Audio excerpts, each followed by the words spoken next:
গ্যাসের সিলিন্ডার ব্যবসা করে সাপ্লাই দেয়। আমি বাড়িতে ছিলাম না, আমি সকালে বাপের বাড়িতে গেছিলাম, পরে ফোন দিয়ে কই গুল্লি করছে। আমার স্বামী নির্দোষ, আমার স্বামী কোনো রাজনীতি করে না, আমার স্বামী গ্যাসের সিলিন্ডার নিয়ে যেতেছে, এর মধ্যে গুল্লি কইরা দিছে।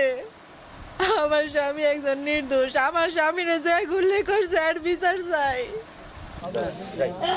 আমি চৈতুবান সুইটা বের হয়ে আসছি অফিস থেকে, আয়সা দেখি মামুন যে উনি ওনারে যে গুলি করছে উনি রাস্তায় পড়ে আছে। পরে আমি ওনারে উঠাইয়া রিক্সায় করে মেডিকেল পাঠাইছি। আমরা অফিসে বসে রয়েছি, তো মা স্বেচ্ছাসেবক দলের সভাপতি, জেলা সভাপতি হ্যার বাতিজা বাবু, হ্যাঁ দীর্ঘ সময় আওয়ামী লীগের লোক নিয়ে মানে সন্ত্রাসী করে, চাঁদাবাজি করে, এটা অনেকেই জানে, আইন প্রশাসন মনে হয় জানে। তো হ্যাঁ করে কি আওয়ামী লীগ কদিন পরে হ্যাঁ ঢুকায়।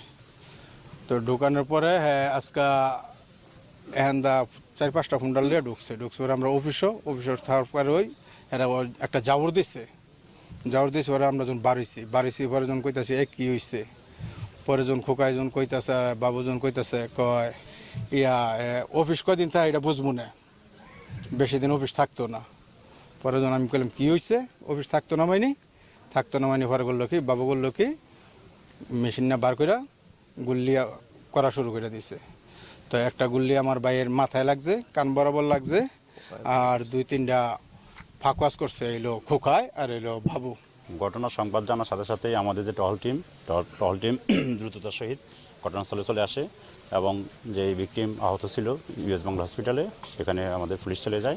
সেখান থেকে পরবর্তী রেফার করার কারণে ঢাকা মেডিকেলে চলে যায় এবং আমরা আসার পরে এলাকা যে একটা থমথমে অবস্থায় বিরাজমান ছিল সেটা যথেষ্ট নিয়ন্ত্রণে আছে এবং আমরা মনে করি পুলিশের তৎপরতা এবং এলাকাবাসীর সহযোগিতায় ওই নিয়ন্ত্রণ অবস্থাটা বজায় থাকবে।